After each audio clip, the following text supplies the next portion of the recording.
Assalamualaikum warahmatullahi wabarakatuh. Halo semuanya, perkenalkan nama saya Nur Indah Permatasari. Baiklah, di sini saya akan menjelaskan tentang sejarah General Agreement on Tariff and Trade atau yang biasa kita kenal dengan GATT dan World Trade Organization atau yang biasa kita kenal dengan WTO. Baiklah, yang pertama yang akan saya bahas yaitu tentang General Agreement on Tariff and Trade atau yang biasa kita kenal dengan GATT. GATT merupakan perjanjian multilateral yang menentukan aturan-aturan bagi pelaksanaan perdagangan internasional. Pada perkembangannya, GATT berhasil menjadi forum resmi antar pemerintah dunia untuk membahas permasalahan dan solusi perdagangan internasional. GATT terbentuk setelah Perang Dunia Kedua berakhir. Keadaan sosial, politik, dan ekonomi yang kacau mendorong negara-negara di dunia untuk saling bekerja sama demi mengatasi krisis dalam negeri. Selain itu, latar belakang pembentukan GATT juga dipengaruhi oleh keinginan dari negara-negara dunia untuk melakukan negosiasi terhadap perdagangan bebas internasional. GATT secara resmi terbentuk melalui kesepakatan 23 negara pada tanggal 30 Oktober 1947 di Jenewa, Swiss. Hingga tahun 1994, GATT memiliki jumlah anggota sebanyak lebih dari 128 negara. Sebelum kita membahas secara rinci tentang sejarah GATT, saya akan menjelaskan tentang tujuan dari pembentukan GATT. Secara umum, pembentukan GATT bertujuan untuk menciptakan iklim perdagangan internasional yang aman bagi pelaku bisnis, serta mewujudkan liberalisasi perdagangan. Dalam buku Hukum Ekonomi Internasional dalam Era Global tahun 2006, karya Roshidah Rahmawati, dijelaskan beberapa tujuan pembentukan GATT, yaitu diantaranya yang pertama, meningkatkan kesempatan kerja, yang kedua, memperluas produksi dan pertukaran barang, yang ketiga, menghapus perlakuan diskriminasi dalam perdagangan internasional, yang keempat, memecahkan masalah dan hambatan dalam perdagangan internasional, yang kelima, meningkatkan efisiensi penggunaan sumber daya yang ada di dunia. Selanjutnya, dalam buku GATT dan WTO yang berjudul Sistem, Forum, dan Lembaga Internasional di Bidang Perdagangan, tahun 1996 karya Kartojemana, GATT menerapkan beberapa prinsip utama untuk mencapai tujuannya. Adapun 5 prinsip utama tersebut yaitu yang pertama, prinsip Most Favored Nation atau MFN, yaitu prinsip non-diskriminatif dalam menjalankan perdagangan internasional. Yang kedua, prinsip National Treatment, yaitu prinsip yang mengatur produk hasil impor harus diperlakukan sama dengan produk dalam negeri. Yang ketiga, prinsip transparansi, yaitu prinsip keterbukaan antar negara anggota GATT. Yang keempat, prinsip non-tariff measures, yaitu negara anggota GATT hanya diperbolehkan untuk melindungi produk dalam negeri dengan meningkatkan bea masuk produk impor.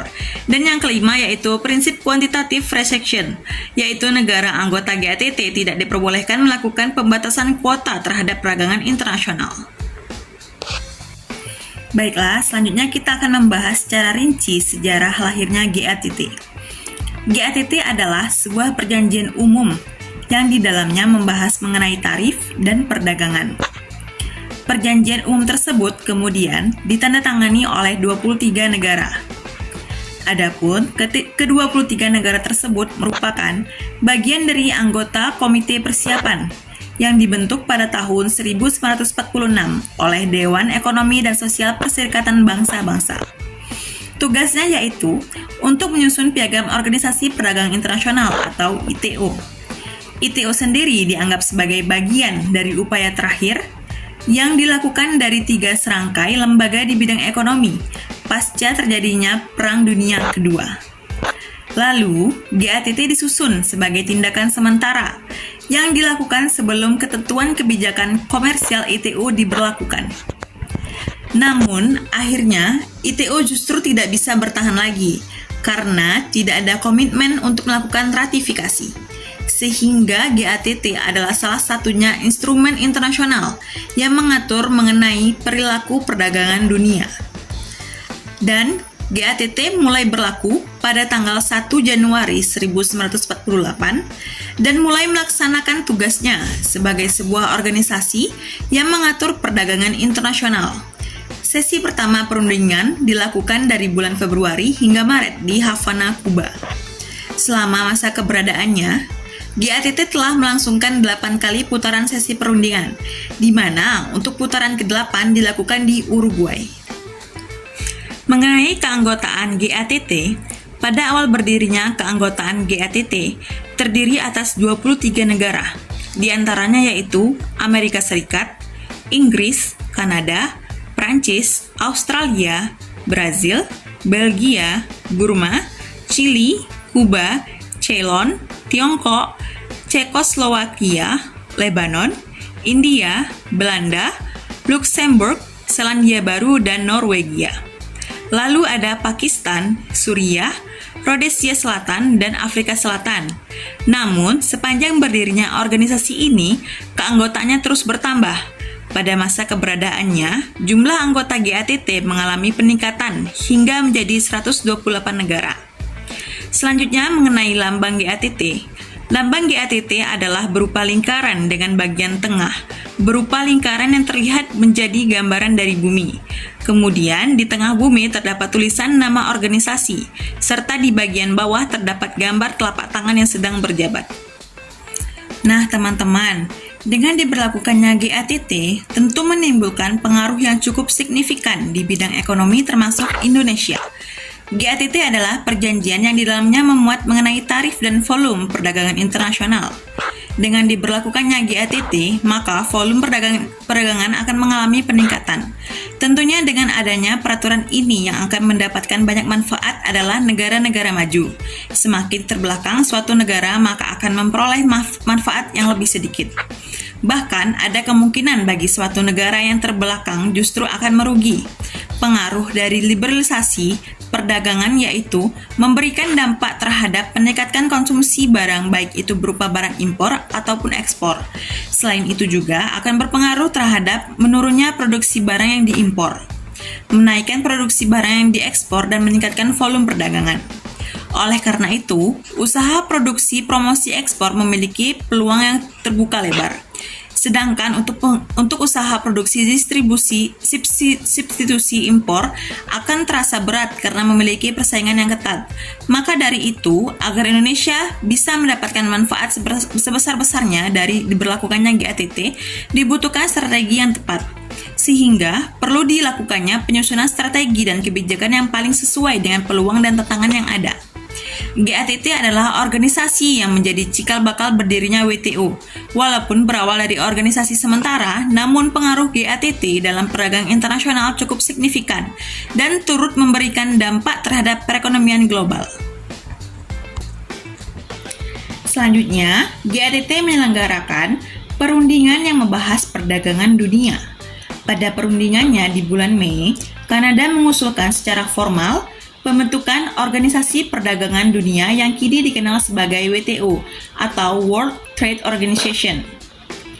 Mengutip buku Kerjasama Perdagangan Internasional, Peluang dan Tantangan bagi Indonesia terbitan Bank Indonesia tahun 2007, tujuan dari didirikannya WTO adalah yang pertama, mendorong arus perdagangan antar negara. Yang kedua, mengurangi tarif dan hambatan dalam perdagangan internasional. Yang ketiga, mencegah tindakan diskriminasi dalam hubungan perdagangan internasional. Yang keempat, membangun skema perekonomian yang sehat bagi negara anggota. Dan yang kelima, mengatur perdagangan internasional melalui peraturan yang dibuat. Dikutip dari buku Kebijakan Perdagangan Internasional oleh Rina Oktaviani dan kawan-kawan pada tahun 2021 bahwa World Trade Organization atau WTO didirikan pada tanggal 1 Januari tahun 1995 dan dibentuk sebagai lanjutan dari sistem perdagangan yang pernah terjadi setengah abad yang lalu, yaitu GATT tadi. Sistem tersebut merupakan peraturan tentang perdagangan dunia. Pada awalnya, GATT dibuat untuk membentuk International Trade Organization atau ITO yang merupakan badan khusus PBB yang menjadi bagian dari IMF dan World Bank. Setelah peristiwa Perang Dunia Kedua, masyarakat menyadari perlunya organisasi perdagangan dunia. Kemudian diadakanlah Piagam ITO namun tidak diratifikasi oleh negara pelaku perekonomian dunia. Akhirnya, negara-negara mengambil inisiatif untuk memberlakukan GATT. Kemudian GATT berubah menjadi organisasi internasional yang kita kenal dengan World Trade Organization tadi, atau yang biasa kita kenal dengan WTO.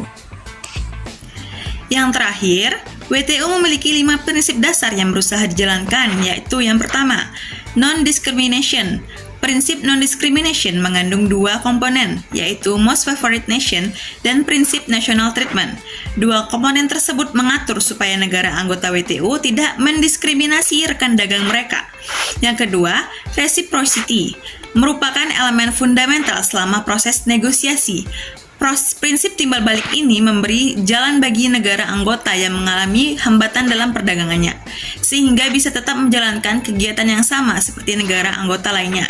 Yang ketiga, Binding and Enforceable Commitment, yang merupakan komitmen tarif yang dibentuk oleh negara anggota WTO dalam negosiasi perdagangan multilateral dan memiliki sifat chilling binding, mengikat secara hukum namun bersifat terbatas. Yang keempat, transparency. Melalui prinsip transparensi, WTO berupaya menciptakan peraturan perdagangan yang jelas serta terbuka. Salah satunya, aturan bagi setiap negara anggota untuk mempublikasi regulasi perdagangan. Dan yang terakhir, safety valve. Safety valve adalah prinsip yang mengizinkan negara anggota WTO untuk membatasi perdagangannya dalam kondisi tertentu. Baiklah, itulah tadi penjelasan sejarah tentang GATT dan WTO. Semoga apa yang saya jelaskan dapat bermanfaat bagi kita semua. Lebih dan kurang mohon dimaafkan. Saya akhiri dengan wabillahi taufiq wal hidayah. Wassalamualaikum warahmatullahi wabarakatuh. Sampai jumpa.